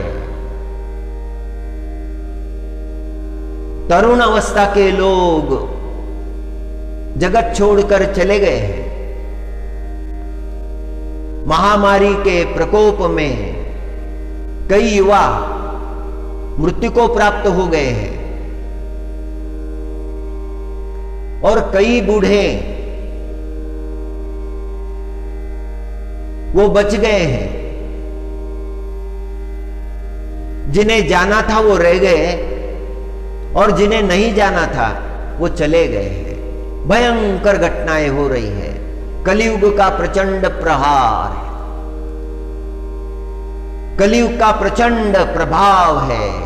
मनुष्य जानता नहीं, अपने कर्मों को देखता नहीं, अभी भी उसके अंतकरण में परमात्मा के लिए विश्वास नहीं जाग रहा है। अभी अभी वो यह भी नहीं सोचता ये घटनाएं घटने का कारण क्या है, जगत में इतनी अशांति क्यों है। यह अशांति मनुष्य ने ही निर्माण की है। मनुष्य भटक गया है अपने ध्येय से, अपने कर्तव्य से भटक गया है, इसीलिए इतनी शांति, इतना दुख, इतना दर्द, बड़ी भिन्न भिन्न बातें चल रही है। कहीं मृत्यु हो गई है, लोग रो रहे हैं, उनके दुख का अंत पार नहीं है। जो प्राणों से प्रिय था वो चला गया है, रो रहे हैं उसकी याद में। और दूसरी तरफ घर में शिशु का जन्म हो गया, पुत्र जन्म हो गया, पुत्रोत्सव हो रहा है, वहां आनंद चल रहा है, मिठाइयां बांटी जा रही है। एक तरफ का दृश्य दुख का है, मातम का है, दूसरी तरफ का दृश्य आनंद का है, उत्सव का है। ये आनंद और उत्सव साथ साथ चल रहे हैं। एक मिट्टी की दीवार बीच में है, बस उतना ही भेद है। सत्य को ना तो उन्होंने जाना है ना तो इन्होंने जाना है। कई हिंसाएं हो रही है, अत्याचार हो रहे हैं, निर्दोष मनुष्यों को मारा जा रहा है, और कहीं दुष्टों का उत्सव हो रहा है, और वो उत्सव भी बड़े भयंकर प्रकार से। विपरीत दृश्य है। मनुष्य की हालत बड़ी भयंकर हो गई है, सत्य से विमुख, तत्व से विमुख हो गया है। संतों की वाणी को नहीं सुना है, संतों की वाणी को नहीं गुना है, संतों की वाणी का मनन नहीं किया है। यदि किया होता तो धर्म मार्ग पर रहते, सत्य मार्ग पर रहते, जगत के कल्याण के काम करते।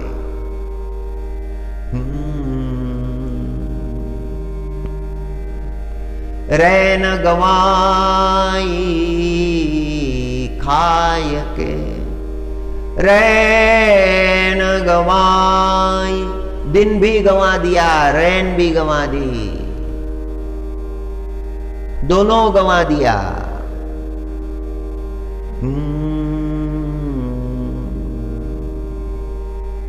रैन गवाई, रैन गवाई, रैन गवाई सोय के, दिन गवाया खाई। हीरे जैसा जन्म है, कौड़ी बदले जाए। पंजाब के महान गुरु श्री नानक देव जी का ये पद है। पद तो बहुत बड़ा है, उसका एक विचार चिंतन के लिए हमने लिया। मनुष्य ने अपना जीवन कैसे व्यर्थ खो दिया, यही बात नानक देव जी कहते हैं। नानक देव जी ने उपदेश किया है कि रैन तो सोकर बिता दी, रात सोने में चली गई। आजकल तो बड़ा विचित्र प्रचलन है, जल्दी सोते नहीं, सुबह जल्दी जागते नहीं, ब्रह्म मुहूर्त क्या है ये जानते ही नहीं। रैन गवाई सोय के, दिवस गवाया खाई। खाकर दिन गंवा दिया, और जो ज्यादा खाता है वो ज्यादा सोता है। अन्न का परिणाम उसके निद्रा पर भी होता है।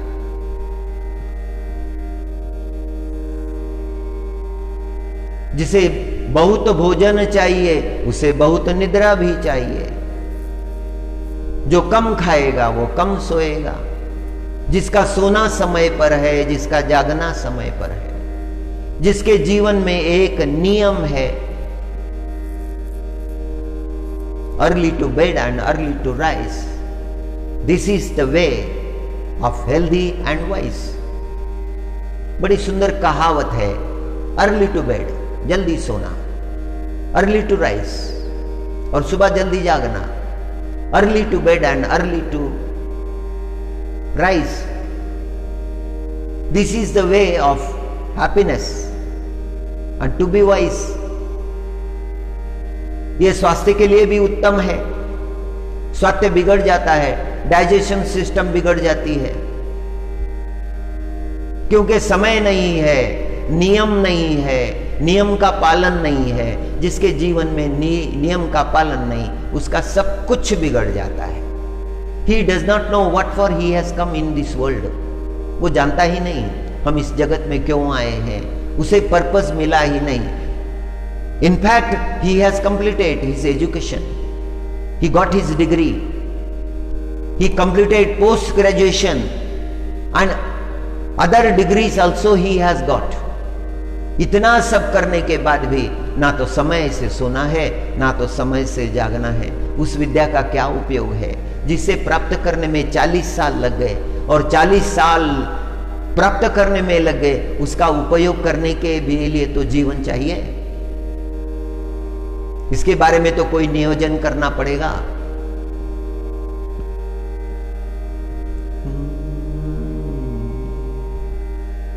रहस्य जान गए हैं जगत गुरु तुकाराम महाराज, जीवन व्यर्थ चला जाता है। इसीलिए महाराज जी ने संकल्प किया और परमात्मा को बता रहे हैं, हे परमात्मा, हे हरि, मैं तुम्हारा नाम अखंड गाऊंगा। हरि तुझे नाम गायन अखंड। परमात्मा तुम्हारा नाम मैं अखंड गायन करूंगा। ये यदि ना करूं तो मेरे जीवन में पाखंड आ जाएगा। और वो कदापि ना आए।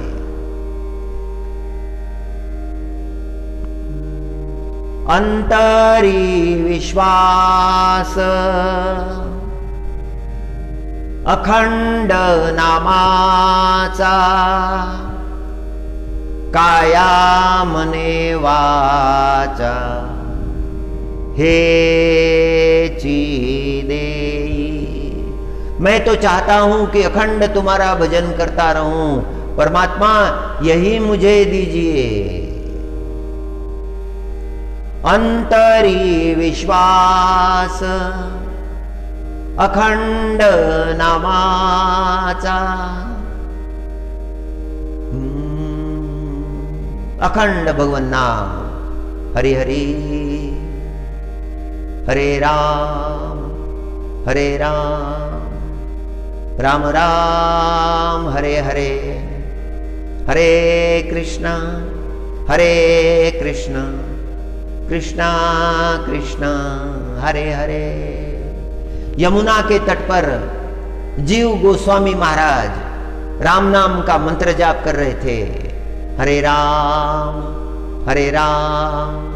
राम राम हरे हरे, हरे राम राम राम हरे हरे। और वहां एक भक्त आ गया, विचारी नहीं था,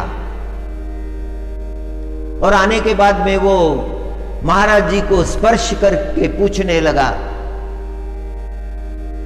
मेरे ऊपर एक विपदा आई है, उस विपदा से मैं कैसे बचूं?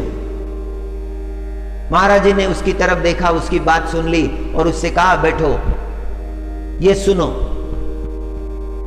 हरे राम राम राम हरे हरे। वो बैठा रहा, सुनता रहा, पूरा दिन बीत गया।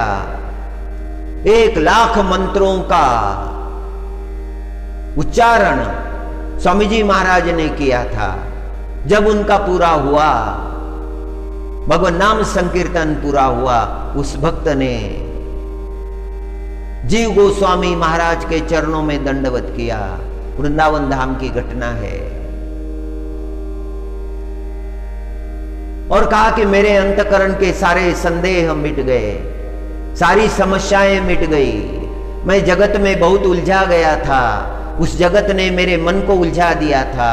आज आपके चरणों में बैठकर मेरे मन की सारी उलझनें समाप्त हो गई। मेरे जीवन में कोई उलझन नहीं है, मुझे कुछ भी पूछना नहीं है। मुझे मिल गया है मेरा रास्ता, मार्ग मिल गया। नाम संकीर्तन से मार्ग मिल गया। आप वृंदावन धाम जाइए, वहां आपको ऐसे हजारों भक्त मिलेंगे जो राम नाम के रंग में रंग चुके हैं। राम नाम का रंग उन पर चढ़ चुका है। हृदय में विश्वास है, विश्वास चाहिए। हम जो कर रहे हैं उसमें विश्वास चाहिए। एकादशी महाव्रत है, मैं वो कर रहा हूं, पूरी निष्ठा से मुझे करना चाहिए। भगवान नाम का उच्चारण करना चाहिए। नाम में भूल गया है, रंग गया है, भूख लगी ही नहीं, अन्न का स्मरण आया ही नहीं, भगवत चिंतन में मस्त है, शरीर भाव चला गया है, दिव्य भाव की प्राप्त हुई है।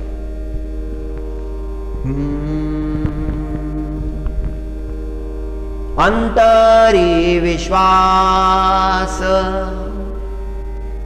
अखंड नामाचा, काया मने वाचा हे चिदेई।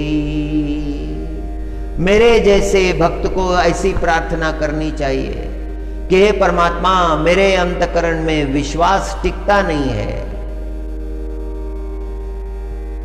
मुझे वो विश्वास दीजिए, आप पर विश्वास। मेरा मन आपसे कभी दूर ना जाए, आपका चिंतन मेरा हमेशा चलता रहे, आपके ही रूप को मैं देखा रहूं, आपके रूप को मैं देखा करूं, आपके नामों का ही गायन किया करूं। शरीर भी मेरा आपकी सेवा में लगे, मेरी वाणी भी आपके नाम का गुणगान करती रहे और मेरा मन आपका चिंतन करता रहे। सारे अंग परमात्मा की सेवा में लगा दिए हैं। ये तीनों का उच्चारण करने का उद्देश्य है महाराज जी का। काया वाचा मने एक रूप में होना चाहिए। वाचा तो बोल रही है हरि हरि हरि शरणम हरि शरणम हरि शरणम हरि शरणम। वाणी को लगा दिया है, काया भी बैठी हुई है, मन विषय चिंतन कर रहा है। एक साथ दो काम चल रहे हैं। मन अपनी दिशा में चिंतन कर रहा है, विषयों की दिशा में चिंतन कर रहा है, और वाणी भगवान नाम का गायन कर रही है। मन का प्रभाव वाणी पर पड़ता है और कभी कभी मंत्र आगे पीछे हो जाता है। मन नियंत्रण में नहीं आया है, इसीलिए ये हो रहा है। महाराज जी भगवान से मांगते हैं कि हे परमात्मा, मेरे अंतकरण में आपके प्रति दृढ़ विश्वास निर्माण हो। विश्वास के बिना भजन नहीं हो सकता, विश्वास के बिना सेवा नहीं हो सकती, विश्वास के बिना व्रत नहीं हो सकता, विश्वास के बिना संकल्प नहीं कर सकते। सदा संकल्प, परमात्मा भाव के संकल्प, वो विश्वास चाहिए।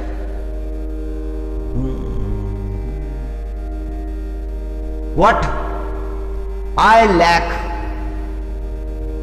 is the faith, faith in God and faith in myself. परमात्मा में विश्वास और मुझ में विश्वास, इसी की कमी है। If man has faith in Lord and in himself, he can perform wonders. वो आश्चर्य कर सकता है, उसके लिए क्या मुश्किल है। पर्वतों को लांघ सकता है, समुद्र की गहराई को नाप सकता है, दुर्गम भागों में रास्ते बना सकता है, प्रचंड नदियों पर सेतु बना सकता है। उसके लिए असंभव कुछ भी नहीं है। वो विश्वास यदि उसके अंतकरण में निर्माण हो, आई कैन डू, मैं कर सकता हूं, इतनी बात उसके अंतकरण में आए तो आश्चर्यकारक कर्म कर सकता है। ये तो संसार की बात हो गई, और परमार्थ में वो क्या नहीं कर सकता। कुछ ऐसे भक्त देखे जाते हैं कि उनका संसार भी सही है और उनका परमार्थ भी सही है। They found the balance in the world and in the Lord. परमात्मा में और संसार में उन्होंने संतुलन साध लिया है, अपने कर्तव्य को किए जा रहे हैं,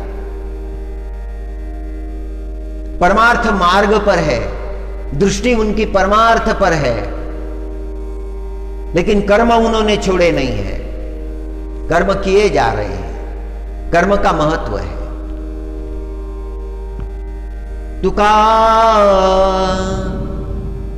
तुका मणे आता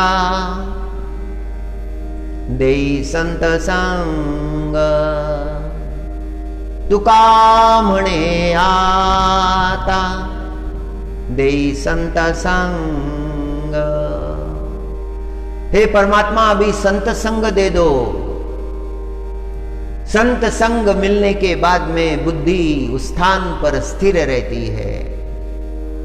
संग संतों का हो, असंतों का कभी ना हो, किसी को भी ना मिले। संत संग कृपा करने वाला है, परमार्थ मार्ग पर आगे बढ़ाने वाला है। शुद्ध मार्ग दिखाने वाला है।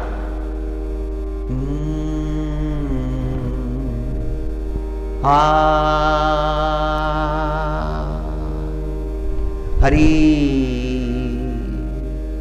हरि हरि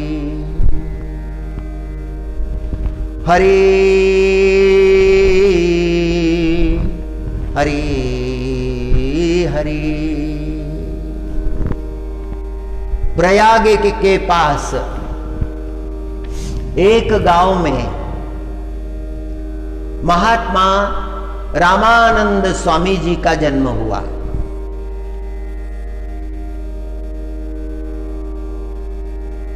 पिता का नाम था पुण्य सदन और माता का नाम था सुशीला। दोनों भगवत भक्त थे। मां वेणी माधव के मंदिर में सेवा अर्पण करती थी। मंदिर को स्वच्छ करने का काम, मंदिर को सजाने का काम। और पुजारी जी जब वेणी माधव भगवान की पूजा करते थे तो सुशीला जी पुष्पमालाएं, पुष्प उपस्थित करा देती थी। यह उनका नित्य नियम था। और एक दिन उन पर कृपा हो गई। पुजारी जी मंदिर में नहीं थे। सुशीला जी परमात्मा के सामने बैठी भगवत चिंतन कर रही थी। हरे कृष्ण हरे राम हरे राम। तब एक ध्वनि सुनाई दी, एक आवाज सुनी। उस आवाज ने कहा कि हे सुशीला, तुम्हें एक श्रेष्ठ पुत्र की प्राप्ति होगी जो जगत में भक्ति मार्ग का प्रचार करेगा। सुशीला जी को बड़ा आनंद हुआ। आकर उन्होंने अपनी बात उनके पति से, श्री पुण्य सदन जी से कही। पुण्य सदन जी भी प्रसन्न हो गए। और जब समय आया तो सुशीला जी ने एक सुंदर बालक को जन्म दिया। वेणी माधव के मंदिर में जब वो पूजा कर रही थी तब उसके आंचल में, सुशीला जी के आंचल में एक पुष्पमाला गिर गई थी और एक शंख गिरा था। आकर पति को बता दिया कि ऐसी ऐसी घटना हो गई, मेरे आंचल में पुष्पमाला गिर गई, शंख गिर गया। पति ने वो शंख लिया, शंख पूजा स्थान पर रख दिया। उस शंख का पूजन करने लगे। पुष्पमाला को सुरक्षित रख दिया भगवान का प्रसाद जानकर। और योग्य समय आने पर पुत्र का जन्म हुआ। पुण्य सदन जी को बड़ा आनंद हुआ। पुत्रोत्सव मनाया गया। हाँ, अब जब बालक कुछ महीनों का हो गया तो अन्नप्राशन संस्कार बालक का किया गया। बहुत सारे पदार्थ वहां रखे हुए थे। बालक के सामने, पदार्थों के सामने बालक को बिठा दिया। सारे पदार्थ जो सामने थे उनको स्पर्श नहीं किया बालक ने। बालक आगे बढ़ने लगा, अंगुली दिखाने लगा एक खीर पात्र की ओर जो दूर रखा हुआ था। सब देखने लगे, सब चकित हो गए। उस खीर पात्र को लाया गया और बालक के सामने रख दिया। बालक ने अंगुली का स्पर्श किया और खीर को थोड़ा चखा। और आश्चर्य की बात यह है कि जीवन भर केवल खीर का ही आहार उन्होंने किया, अन्य पदार्थों का सेवन नहीं किया। बड़ा चमत्कारी बालक है, सब कहने लगे, उसे शास्त्र सुनाने लगे। जब वो बोलने लगा तो शास्त्रों का उच्चारण करने लगा।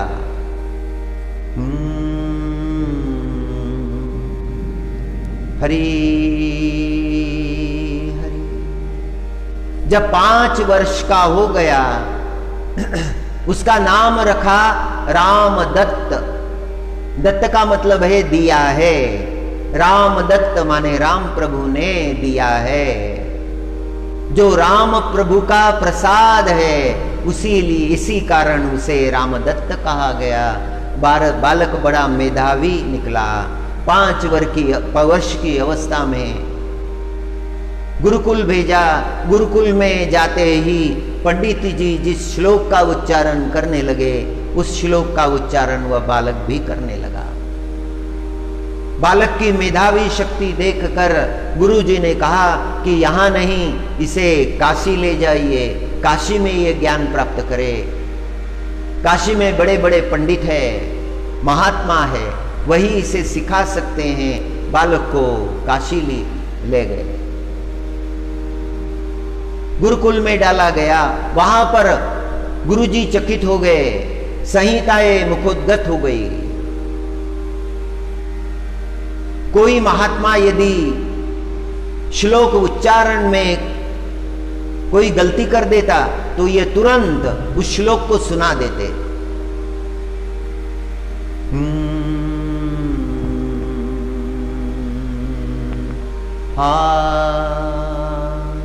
एक बार शास्त्रार्थ हो रहा था, बड़े बड़े पंडित शास्त्रार्थ के लिए काशी में इकट्ठा हुए थे और वहां पर एक प्रश्न रखा गया, जीवन कैसा है। उस शास्त्रार्थ के लिए बालक रामदत्त को भी बुलाया गया और रामदत्त भी उस शास्त्रार्थ में बैठे। प्रश्न पूछे गए, सभी प्रश्नों के उत्तर देने लगे। किसी का भी उत्तर समयोचित नहीं था, पूर्णार्थ नहीं था। फिर बालक रामदत्त से पूछा गया कि जीवन कैसा है, और बालक रामदत्त ने उसका बड़ा सुंदर उत्तर दिया। बालक रामदत्त ने कहा कि जैसे कमल पत्र होता है, कमल पत्र पर एक जल की बूंद हो जाती है और थोड़ा सा चलन वलन हवा का होने से पत्ता हिल जाता है और वो कमल पत्र पर वो जल की बूंद जो है वो लुढ़क जाती है और फिर पानी में मिल जाती है। ऐसा होता है जीवन। क्षणभंगुरता को बता दिया है, ना आना हाथ में है ना जाना हाथ में है, नश्वर है, जल की बूंद की तरह है कमल पत्र पर, थोड़े समय का ही है। मनुष्य उसे बड़ा समझ लेता है, भ्रम में पड़ जाता है, जीवन का सदुपयोग क्या है ये नहीं जानता। ये छोटे से बाल अवस्था में पहुंचे श्री रामदत्त ने बता दिया था, ये काशी में घटी हुई घटना है, सत्य घटना है। यही है आगे चलकर जगत में ख्याति प्राप्त करने वाले रामानंद, जिनका बचपन ऐसा था। जब छोटे थे तो मां ने आंगन में रख दिया था,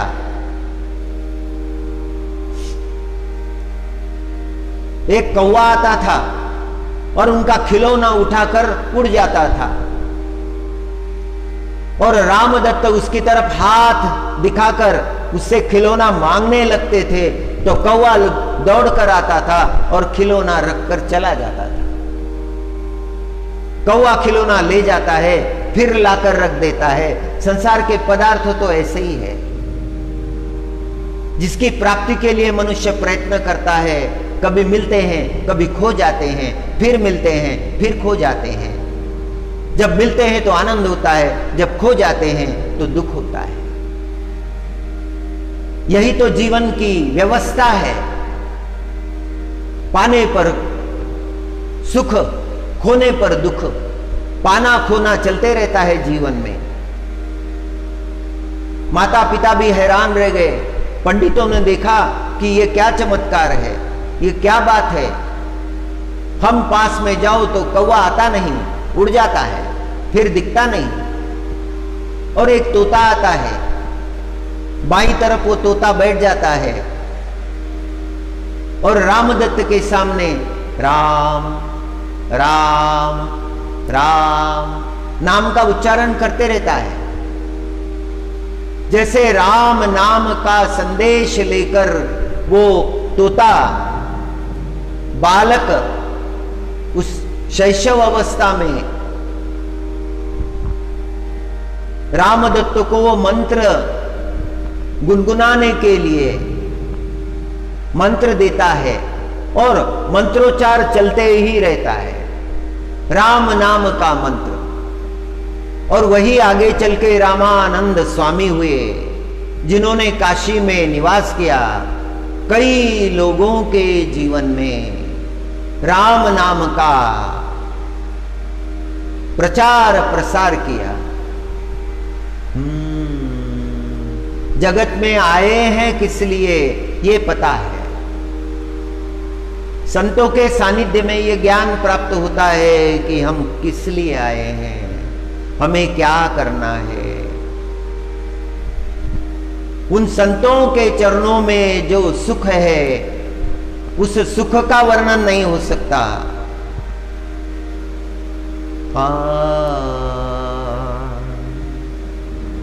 तुका म्हणे आता देई संत संग, तुका म्हणे आता देई संत संग।